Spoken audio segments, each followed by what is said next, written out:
Captain Jake Morrison stood on the bridge of his ship watching the stars through the large window when the message came in from Earth Command. The voice was calm, but Jake could hear worry in it when Admiral Chris Hayes spoke through the communication system, telling all Earth Defense Fleet ships to move back to safe positions immediately. Jake felt something cold in his stomach as he gave orders to his crew to change course and head toward the outer edge of their solar system, where other human ships were gathering like scared animals. The Galactic Council had been meeting for 3 days now, and Jake knew this was not good news for humanity. Ever since humans had made first contact with alien races 5 years ago, things had been getting worse instead of better. The Council was made up of 12 different alien species who had been running the galaxy for thousands of years before humans even learned to make fire. They lived on planets so far away that human minds could barely understand the distances involved, and they had technology that seemed like magic to most people on Earth. Jake remembered the first time he saw a council ship appear out of nowhere, right above Earth. It was bigger than any city and made no sound as it floated in space like a metal moon. The aliens inside had long, thin bodies and spoke through machines that turned their thoughts into words humans could understand. They called themselves the Zephyrians, and their leader was Prime Minister Kexavar, who had skin that looked like blue metal and eyes that glowed with soft light. The first meetings between humans and the Council had gone badly from the start. Humans asked too many questions and wanted to know how everything worked, while the aliens expected humans to just accept their rules and be grateful for the chance to join their galactic community. When human scientists tried to study alien technology, they were told this was forbidden. And when human soldiers showed their weapons, they were laughed at like children playing with toys. But humans did not give up easily, and this made the aliens nervous. In just 5 years, human technology had jumped forward by hundreds of years as human minds figured out new ways to use the little bits of alien science they could get their hands on. Human ships that once could barely reach their own moon were now traveling to other star systems, and human weapons that once fired simple bullets were now using energy beams that could cut through solid metal. The aliens did not like this at all. They were used to primitive species that took thousands of years to develop new technology, and they expected humans to follow the same slow path. Instead, humans were learning and growing faster than any species the Council had ever seen, and this scared them more than they wanted to admit. Jake watched as more human ships appeared around him until there were over 200 vessels floating in space, waiting to see what would happen next. Some were military ships like his own, with weapons and armor, while others were science ships full of researchers and engineers who had been studying alien technology. There were also transport ships carrying families of diplomats and workers, who had been living on alien worlds trying to build relationships with other species. The communication system crackled to life again, and this time it was President Lisa Carter speaking directly from Earth. Her voice was steady, but Jake could tell she was trying hard not to show how worried she was when she told all the ships that the Galactic Council had reached a decision about humanity's place in the galaxy. Jake felt his hands tighten into fists as he waited to hear what the aliens had decided. President Carter explained that the Council had been debating what they called the human problem for months now. Some alien species thought humans were too dangerous and unpredictable to be allowed to spread across the galaxy, while others believed humans could be controlled and trained to follow Council rules. But in the end, fear had won over hope, and the Council had voted to implement something they called the Stillness Protocol. Jake had never heard of the Stillness Protocol before, but the name itself made him feel sick. President Carter went on to explained that this was an ancient council law that had only been used 3 times in galactic history when a species was considered too dangerous to exist freely among other civilizations. The protocol allowed the council to completely isolate a species in their home system using an energy barrier that nothing could pass through. As President Carter spoke, Jake saw something impossible happening in the distance. The stars were disappearing, one by one, as if someone was turning off lights in a dark room. Where each star had been, there was now just empty blackness that seemed to absorb all light that touched it. The barrier was forming around their entire solar system, and it was moving fast like a wall of nothing that would soon trap them all inside. Jake ordered his crew to try to contact other human ships, but the communication system was filled with panicked voices as ship captains realized what was happening. Some tried to fly toward the barrier to see if they could pass through it, while others fired their weapons at it, hoping to break through. But nothing worked, and the wall of darkness kept moving closer until it surrounded their solar system completely. The last message from outside came from a Draknari military vessel commanded by General Thulkan, whose voice sounded pleased when he spoke through the communication system. He told the trapped humans that they had been judged too dangerous for galactic society and would remain isolated until they evolved beyond their primitive, aggressive nature. He said the council estimated this would take at least 1,000 years, if humans managed to survive at all. Jake felt anger burning in his chest as he listened to the alien general mock humanity like they were nothing more than wild animals that needed to be caged. The general went on to say that the barrier was impossible to break from the inside and was powered by the energy of stars themselves, so it would last forever. He told the humans they should use their time in isolation to think about their mistakes, and maybe someday their great-great-grandchildren might be civilized enough to rejoin galactic society. Then silence fell over everything as the barrier completed its formation and cut off all contact with the outside galaxy. Jake stared out at the wall of darkness that now surrounded his solar system like a prison made of night itself. He could see other human ships floating nearby, and beyond them the familiar planets of his home system, but everything else was gone, as if the rest of the universe had simply stopped existing. Back on Earth, President Carter was addressing the world, on every television and radio station. She stood behind her desk in the Oval Office, looking directly into the camera as she told 7 billion humans that they had been abandoned by the galaxy, but would not be defeated by this act of cowardice. She promised that humanity would not only survive this isolation, but would emerge from it stronger and more united than ever before. Dr. Alan Brooks was already working in his laboratory, trying to understand how the barrier functioned while engineer. Katie Wells was organizing teams to study every piece of alien technology humans had managed to acquire. They knew that somewhere in the science they had learned was the key to understanding their prison, and maybe someday finding a way to break. Free Admiral Chris Hayes was meeting with military leaders from every nation as they began to plan for a future none of them had imagined. They would need to reorganize human society completely and focus all their resources on the single goal of preparing for the day when humanity would return to the galaxy. But when that day came, they would not return as the same species that had been locked away. They would return as something the Council had never seen before, and the aliens who had caged them would learn to regret their decision.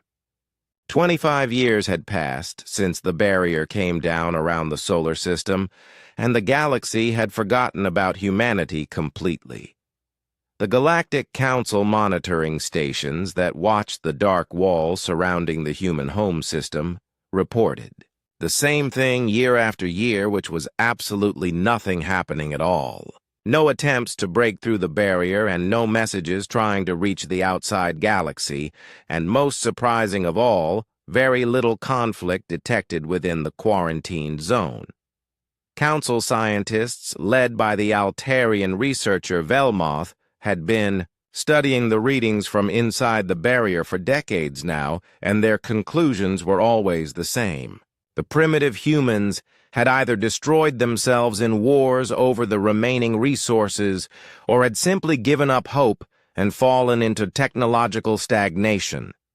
Velmoth published papers every few years, explaining how this was exactly what the Council had expected from such an aggressive and unstable species. Prime Minister Kexvar read these reports with satisfaction as he sat in his office overlooking the capital city of Zephyr Prime. The decision to quarantine humanity had been controversial, at the time with some council members arguing it was too harsh, but now it seemed like the wisest choice they had ever made. The dangerous humans were contained, and the galaxy was safe from their unpredictable nature. General Thul Khan of the Draknari military forces agreed completely and often boasted to other officers about how perfectly the Stillness Protocol had worked. He claimed that humans were probably living in caves by now and fighting each other with sticks and stones like their ancestors had done thousands of years ago. The barrier had not just trapped their bodies, but had broken their spirits and turned them back into the primitive creatures they had always been underneath their stolen alien technology. But the truth inside the barrier was very different from what the Council scientists believed. Humanity had not only survived their isolation, but had transformed into something entirely new during those 25 years of silence.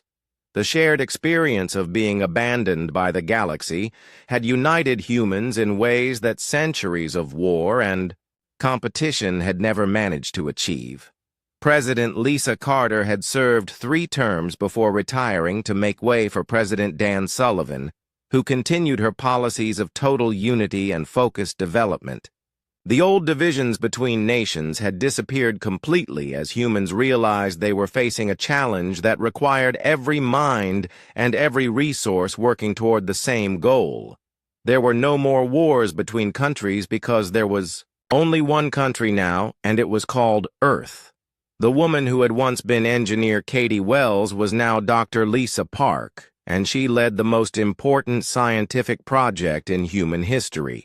Her teams had spent decades studying every piece of alien technology that humans had managed to acquire before the barrier came down. They had taken apart Council devices piece by piece and figured out how each component worked until they understood the basic principles behind alien science. Dr. Park stood in her laboratory looking at the massive computer screens that showed the results of their latest experiments. The breakthrough had come 5 years ago when her team finally figured out how the barrier itself functioned. It was not just a wall of energy, but a complex field that manipulated space and time itself to create an impossible boundary between inside and outside. Once they understood this, they began working on ways to create their own version of the technology. Meanwhile, Commander Ben Taylor was overseeing the construction of humanity's new space fleet in secret shipyards built inside asteroids where Council sensors could not detect them. These were not the simple chemical rockets that humans had used before first contact, but revolutionary vessels powered by fusion reactors and equipped with weapons that used principles learned from studying alien technology. The ships being built in Commander Taylor's hidden facilities looked nothing like the old human designs. They were sleeker and faster, with hulls made from new materials that could absorb energy weapons and redirect the power to their own systems. The engines used a form of controlled gravity manipulation that allowed them to accelerate without the crushing forces that had limited human space travel for so long. But the most important change was not in the technology, but in the people themselves. The generation that had been born after the barrier came down grew up knowing they were prisoners in their own solar system. Children like Maria Santos and Ryan Clark learned about the galaxy not as a place of wonder and exploration, but as a hostile environment filled with enemies who had trapped their parents and grandparents like animals in a cage. Maria Santos was now 20 years old and served as an advisor to President Sullivan on matters involving the eventual return to galactic society. She had spent her entire life studying alien cultures and languages, not because she was curious about them, but because she knew that understanding your enemy was the first step toward defeating them. She could speak 12 different alien languages and knew the military capabilities of every council species better than most of their own generals. Colonel Ryan Clark commanded the 1st Battalion of the new Human Defense Corps, which was very different from the old military forces that had existed before the quarantine. These soldiers were trained from childhood to fight in zero gravity and on alien worlds with different atmospheres and gravity levels. They studied alien psychology and tactical methods so they would know exactly how their enemies thought and how they would react in different situations. Dr. Alex Morgan had taken over much of the theoretical physics work that would be needed to eventually break through the barrier. He was only 30 years old but had been working on quantum mechanics and energy field manipulation since he was a teenager. His teams had built devices that could create small tears in the fabric of space itself, and while these experiments were still dangerous and unpredictable, they were getting closer to understanding how to control the forces that held them prisoner. The changes went far beyond science and military preparation, as human society itself had been redesigned from the ground up. Every child received education not just in traditional subjects like mathematics and literature, but also in alien technology and galactic politics. Everyone learned at least 3 alien languages and studied the history and culture of council species, so they would be prepared for whatever came next. Manufacturing had been completely reorganized to focus on the single goal of eventual escape and revenge. Factories that had once made consumer goods for human comfort now produced components for weapons and spacecraft.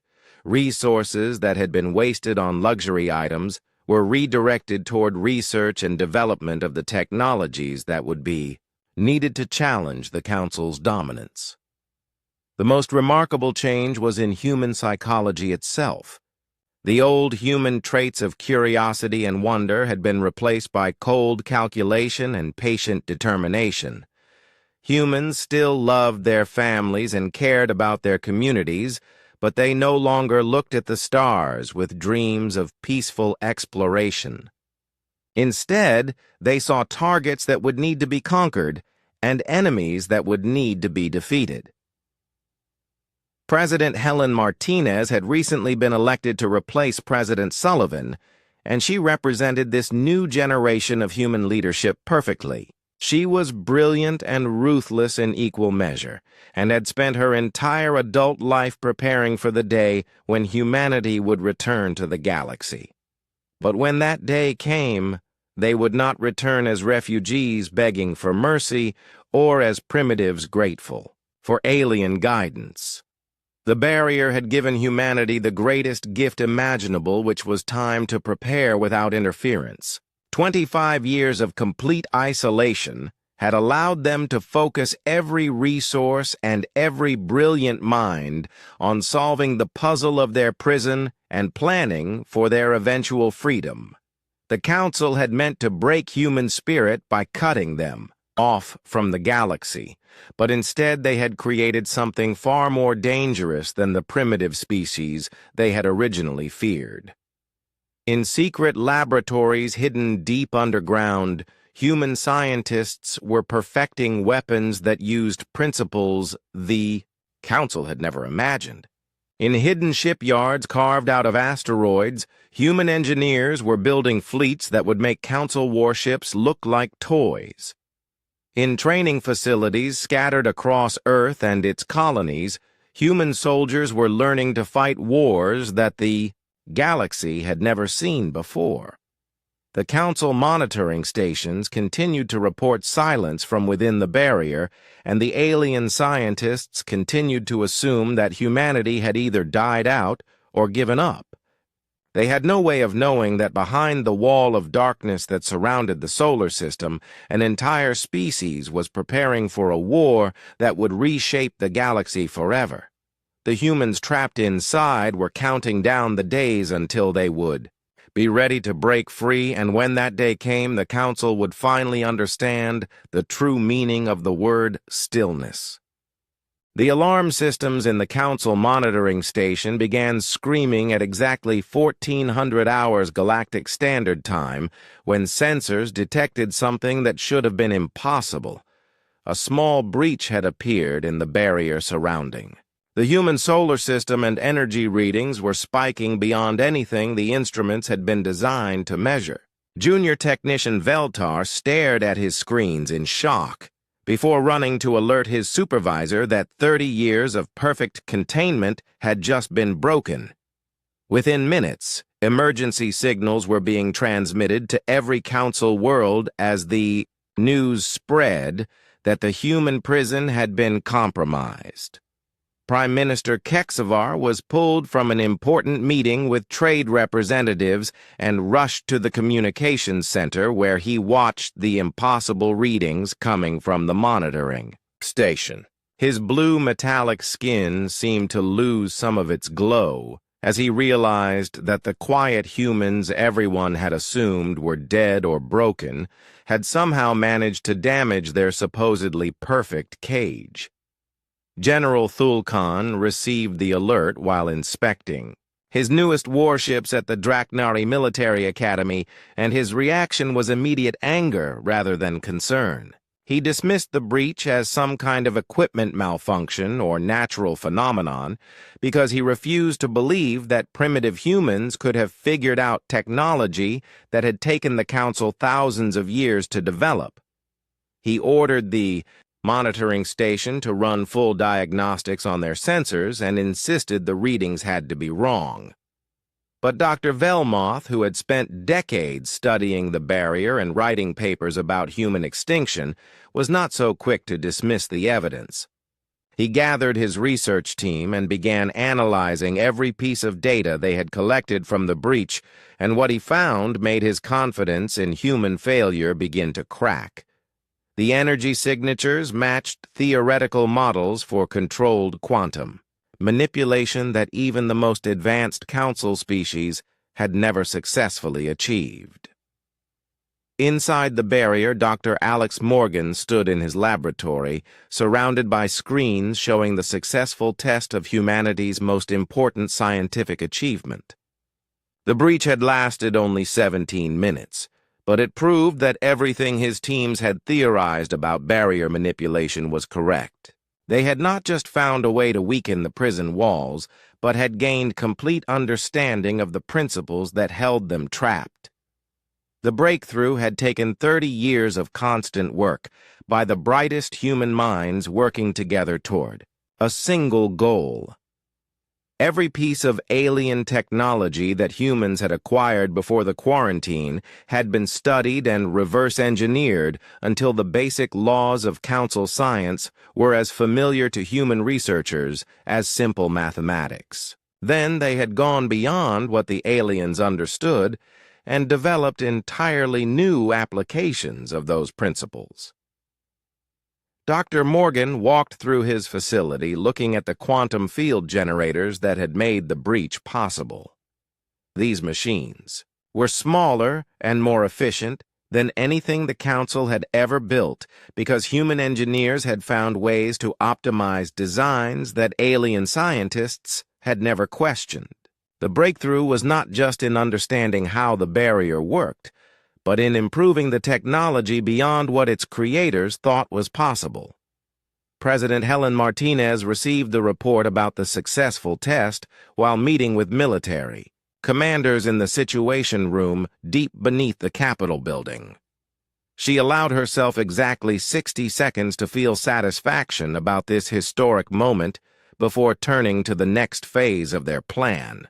The test had proven they could break through the barrier, but now they needed to do it without alerting the Council until it was too late to stop them. Captain Nina Foster was selected to command the first human ship to leave the solar system in 30 years because she represented everything humanity had become during their isolation. She was brilliant and ruthless and completely dedicated to the mission of making the Council pay for their decision to cage the human race. The ship she would command was called the HSV Defiance, and it was unlike anything the galaxy had ever seen before. The Defiance had been built using principles that combined human engineering creativity with alien technology in ways the original designers never intended. Its hull was made from materials that could absorb energy weapon strikes and convert the power to fuel its own systems. Its engines used controlled gravity manipulation to achieve speeds that would seem impossible to Council physicists. Most importantly, its weapons systems were based on entirely new principles that human scientists had developed during their decades of isolation. The plan was elegant in its simplicity and terrifying in its implications. The Defiance would emerge from the barrier just long enough to deliver a message to the Council and then disappear using technology the aliens could not track or counter. This would serve as both a warning and a demonstration that humanity was no longer the primitive species that had been locked away 3 decades ago. Dr. Morgan made the final calculations for the barrier breach while Captain Foster prepared her crew for their historic mission. The ship would have only minutes to complete its task before Council forces could respond, and every second would need to be perfectly timed. The crew had trained for this moment their entire adult lives, and they knew that failure would mean not just their own deaths, but the continuation of humanity's imprisonment. The breach opened exactly as planned, and the Defiance slipped through, the gap in the barrier like a ghost passing through a wall. For the first time in 30 years, a human vessel found itself in free space beyond the prison that had contained their entire species. Captain Foster felt a moment of wonder as she saw stars that were not filtered through the dark energy of the barrier. But this was immediately replaced by cold determination as she focused on her mission. The Council monitoring station detected the ship emerging from the barrier and immediately began transmitting warnings to all nearby military forces. But before any response could be organized, the Defiance broadcast its message on all Council communication frequencies with a signal so powerful it could be heard on every inhabited world in the sector.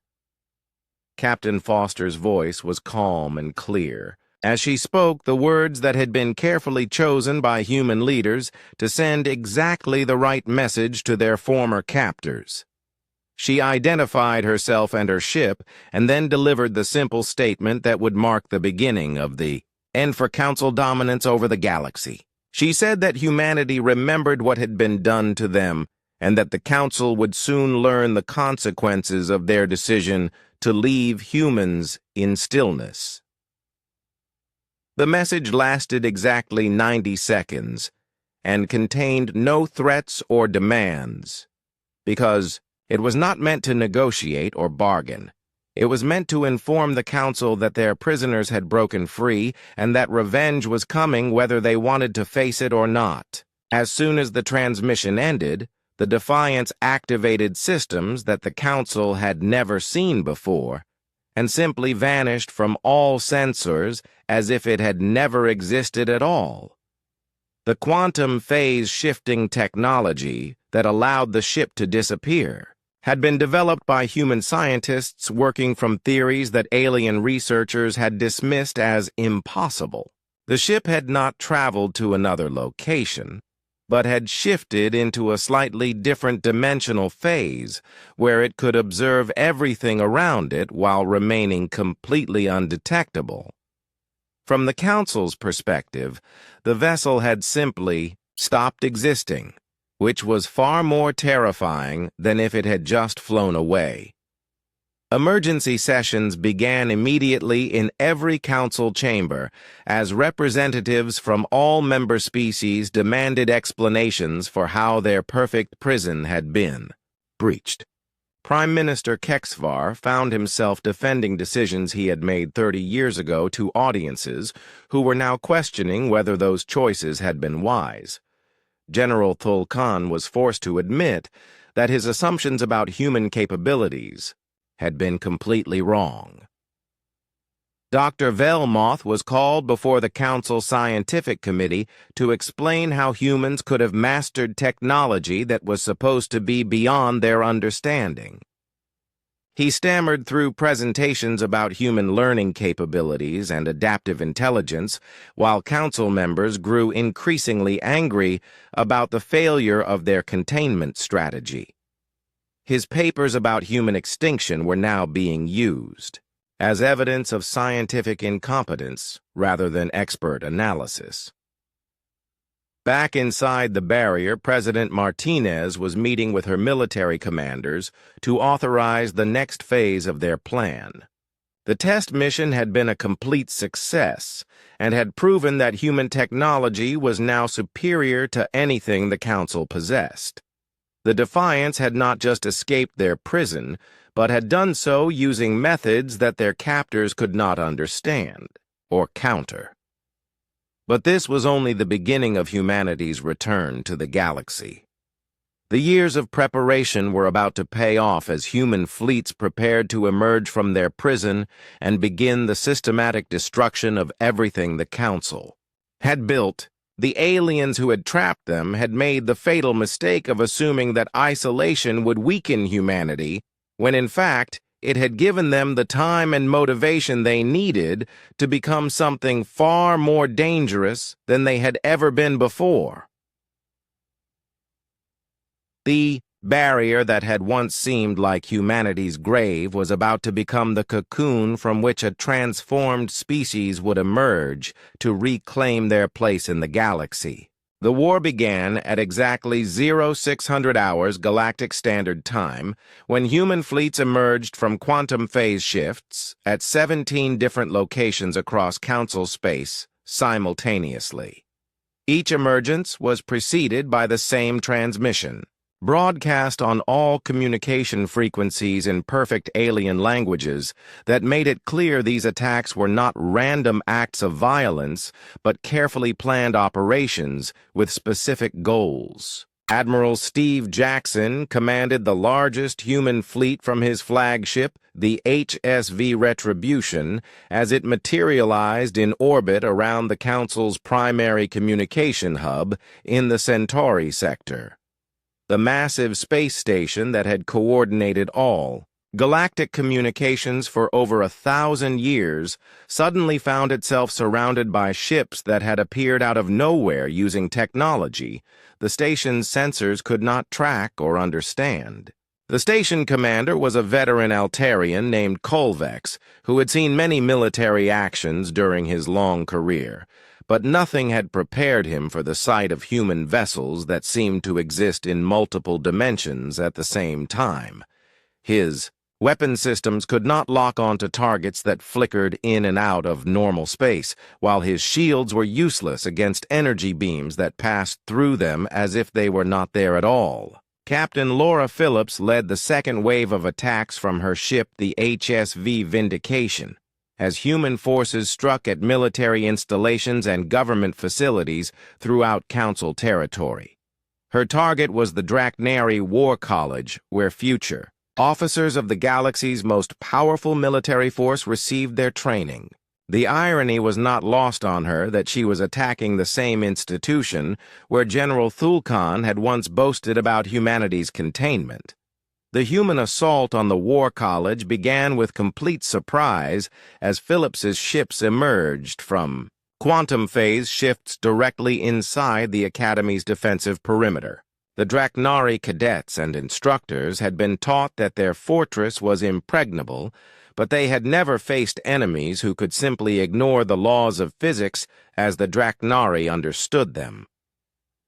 Captain Paul Anderson commanded the strike force that appeared at the Council's main data storage facility, where all the records of galactic civilization were kept.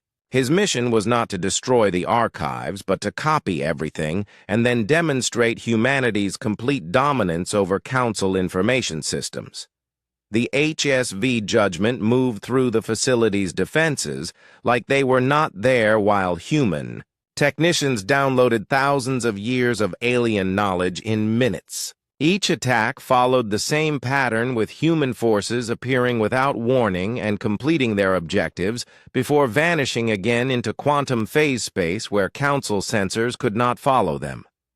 The psychological impact was devastating, because the aliens had no way to predict where the next strike would come or how to defend against enemies who could become invisible at will. Commander Amy Richardson led a precision assault on the Zephyrian Diplomatic Corps headquarters, where ambassadors from all Council species had been meeting in emergency session to discuss the human threat. Her orders were to demonstrate that nowhere in Council space was safe from human reach, while avoiding unnecessary casualties that might turn other species against humanity's cause. The diplomatic complex was protected by the most advanced defensive systems the Council could deploy, but Richardson's ships passed through energy barriers and kinetic shields as if they were moving through empty space. The human vessels appeared. In the main assembly hall, where hundreds of alien diplomats were debating response strategies and broadcast a message that made their situation perfectly clear. Dr. Tom Bradley, who had become humanity's Minister of Galactic Affairs, spoke directly to the assembled alien representatives through the communication systems of Richardson's flagship. His words were carefully chosen to demonstrate both human capability and human restraint as he explained that the current attacks were merely demonstrations of what humanity could do if forced to use their full military power. Bradley's terms were simple and non-negotiable. The Galactic Council would dissolve itself immediately and transfer all authority to human administrators who would establish a new system of galactic governance based on merit rather than species privilege. All member worlds would pay reparations for 30 years of human imprisonment and would accept human oversight of their military forces to prevent future threats to human interests. The aliens listening to these demands felt a mixture of rage and terror as they realized they were being dictated to by the same species they had dismissed as primitive savages 3 decades earlier. But their anger was tempered by the knowledge that human ships were currently demonstrating complete superiority over every defensive system the Council had ever developed. Meanwhile, Captain Frank Roberts was leading the most important battle of the war against General Thulkon's main battle fleet at Kepler Station. The Draknari general had assembled over 200 of his most powerful warships in what he believed would be an overwhelming show of force that would crush human resistance and restore Council authority over the galaxy. Roberts commanded only 30 human vessels, but each ship represented 30 years of focused development and innovation that had pushed human technology far beyond what their enemies thought possible. The HSV dominance led the human formation as it emerged from quantum phase space directly in the middle of the Draknari fleet formation, where conventional tactics said it should have been instantly destroyed. Instead, the human ships began a dance of destruction that turned the space around Kepler Station into a graveyard of twisted metal and burning plasma.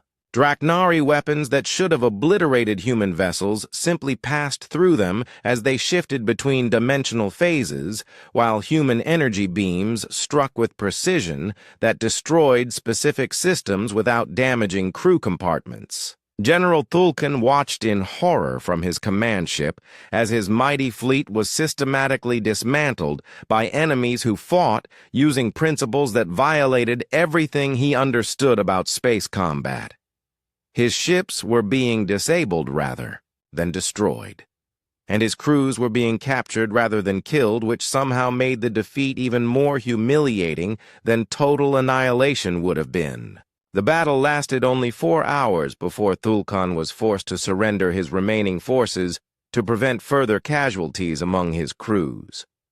As human boarding parties took control of Draknari vessels, the general realized that his prisoners were showing more mercy than he had ever shown to defeated enemies. The humans could have slaughtered his entire fleet, but instead they chose to demonstrate their moral superiority along with their technological dominance. President Martinez watched the progress of all these operations from the command center, deep beneath Earth's capital, where screens showed real-time updates from every human fleet in action across the galaxy. Each successful mission brought them closer to their ultimate goal of replacing council rule with human hegemony, but she knew the hardest part was still ahead. The military victories were impressive, but the real challenge would be governing a galaxy full of species who had spent millennia believing they were superior to humans in every way. The transition would require careful diplomacy, combined with the constant threat of overwhelming force, to convince former council members that cooperation was in their best interests. Dr. Rachel Green was already working with teams of xenobiologists and cultural specialists to develop policies for integrating alien species into the new human-dominated galactic order. Her research during the isolation years had given humanity unprecedented understanding of alien psychology and social structures that would be essential for successful governance. Commander Kevin Martinez led the forces responsible for securing former council military installations and converting them for human use. His engineers were studying captured alien technology and finding ways to improve it using human innovations, while his soldiers were training alien prisoners in new tactical methods that emphasized cooperation rather than domination. As news of human victories spread throughout council space, panic began to set in among alien populations who had never imagined their mighty civilization could be challenged by the primitive species they had locked away. Some worlds attempted to negotiate separate peace agreements, while others prepared for desperate last stands that they knew they could not win.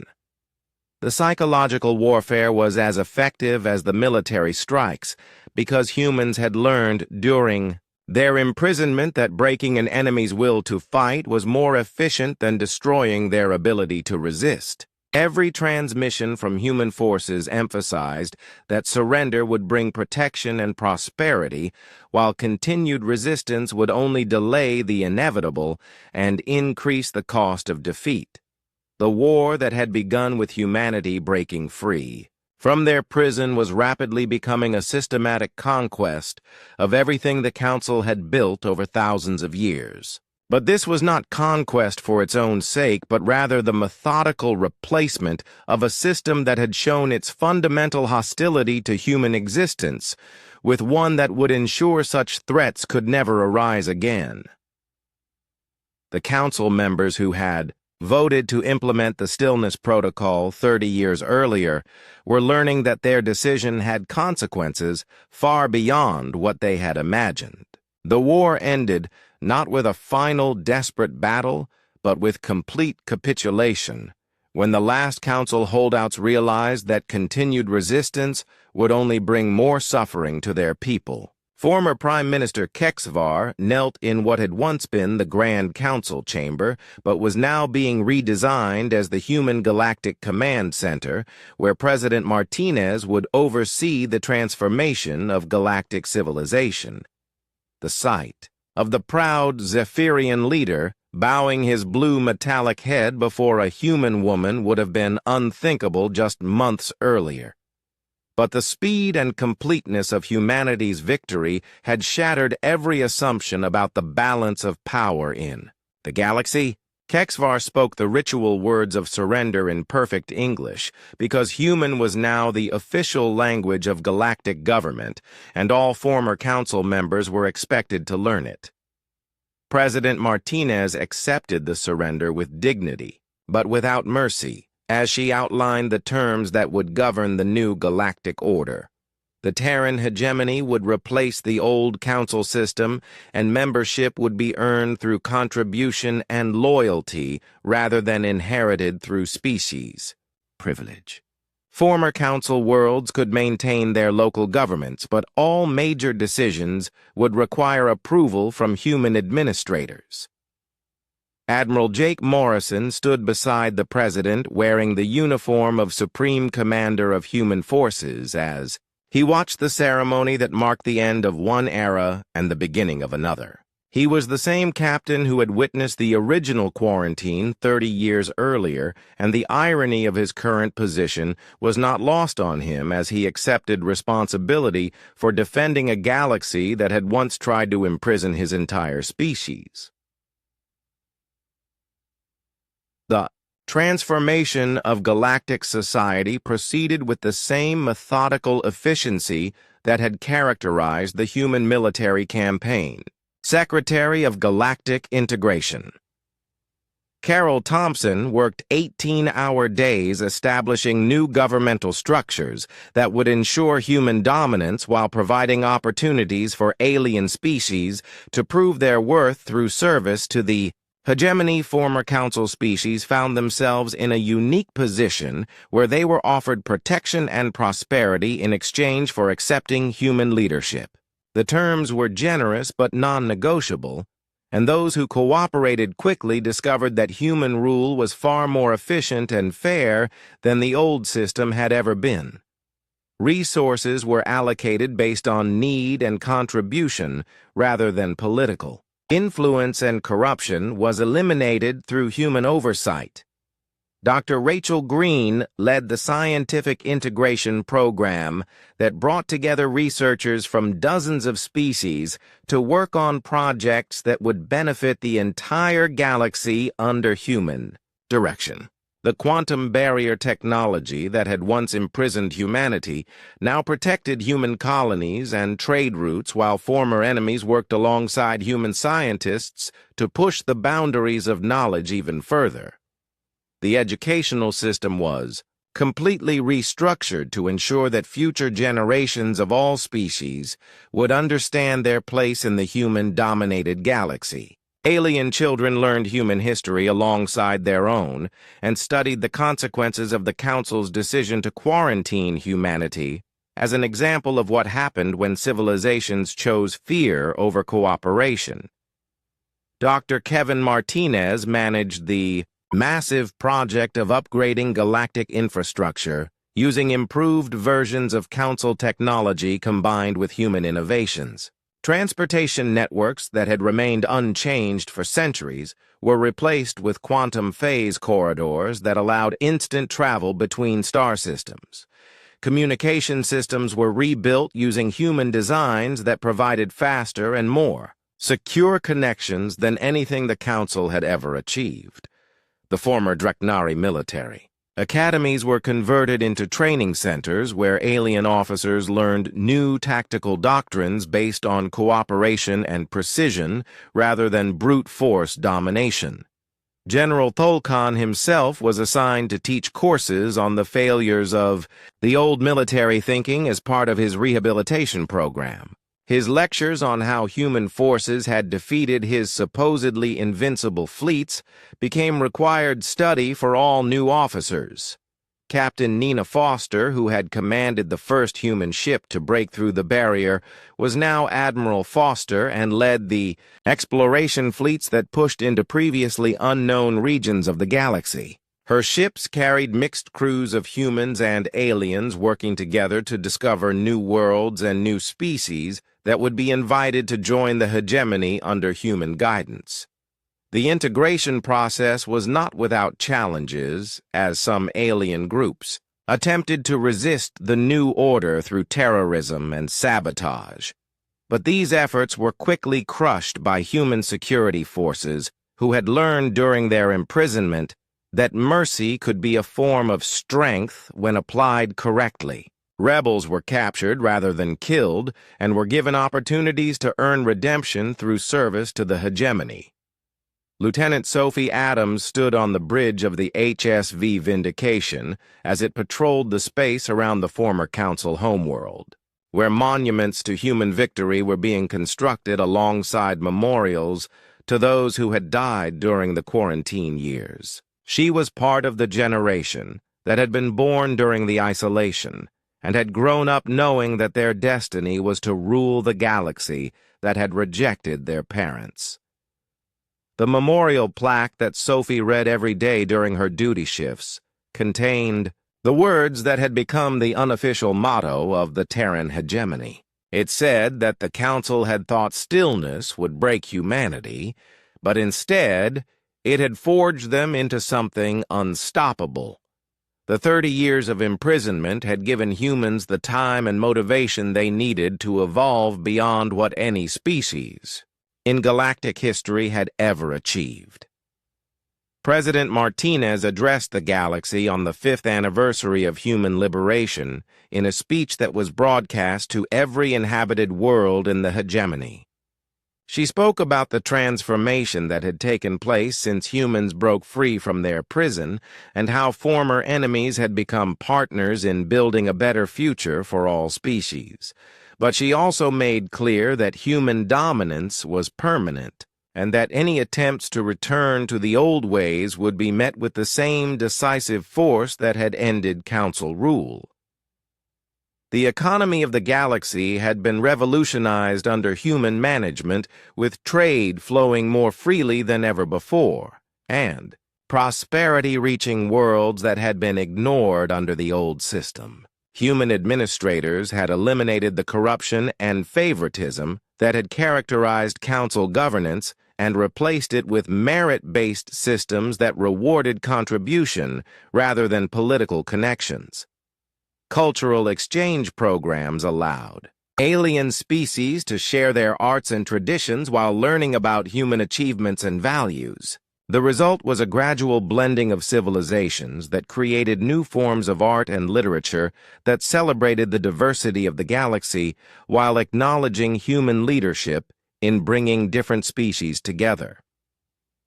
The military forces of the hegemony combined human technology and tactics with the best traditions of former Council species to create the most powerful defense force the galaxy had ever seen. But this force existed not to conquer new territories, but to protect the peace and prosperity that human rule had brought to previously warring civilizations.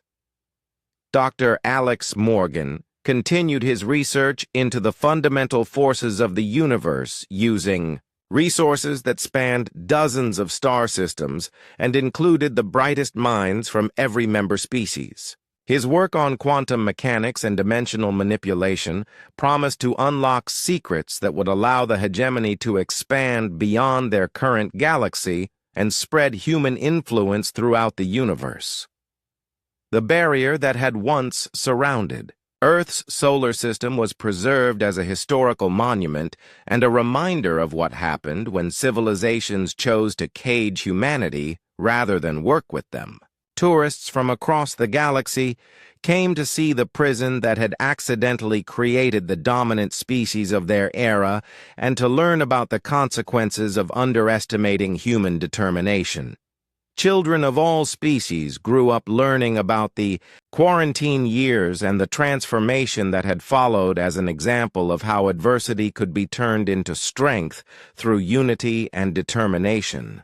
Human schools taught alien children alongside human ones, and the result was a generation that saw cooperation between species as natural rather than exceptional. The judicial system of the hegemony was based on human concepts of justice, but adapted to account for the different needs and cultures of member species. Former Council leaders who had supported the quarantine were not executed or imprisoned, but were required to serve the communities they had once oppressed as a way of making amends for their past decisions. Lieutenant Sophie Adams finished her shift and walked through the corridors of her ship past crew members from a dozen different species all working together under human command. She stopped at the observation deck and looked out at the stars that had once been hidden behind the barrier that trapped her people. Now those same stars belonged to humanity and the species that had learned to accept human guidance.